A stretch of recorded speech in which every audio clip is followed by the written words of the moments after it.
Saudaraku, kebakaran kembali melanda wilayah Kabupaten Aceh Tengah.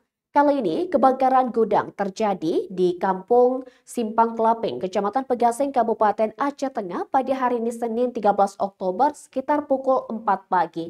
Dan BPBD mengerahkan 2 unit pemadam kebakaran untuk menjinakkan api. Berikut informasi selengkapnya untuk Anda. Saudaraku, kebakaran hebat terjadi di Kampung Simpang Kelaping, Kecamatan Pegasing, Kabupaten Aceh Tengah pada Senin 13 Oktober sekitar pukul 4.21 WIB.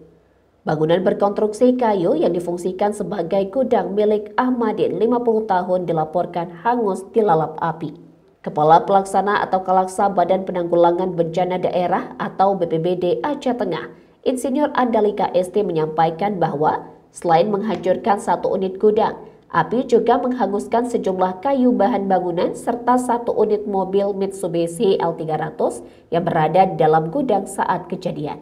BPBD Aceh Tengah langsung mengerahkan 2 unit armada pemadam kebakaran dari posko induk untuk menjinakkan api.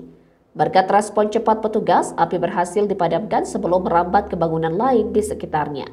Hingga saat ini penyebab pasti kebakaran masih dalam penyelidikan pihak berwenang. Dari Aceh Tengah, Romadani, Tribun Jawa.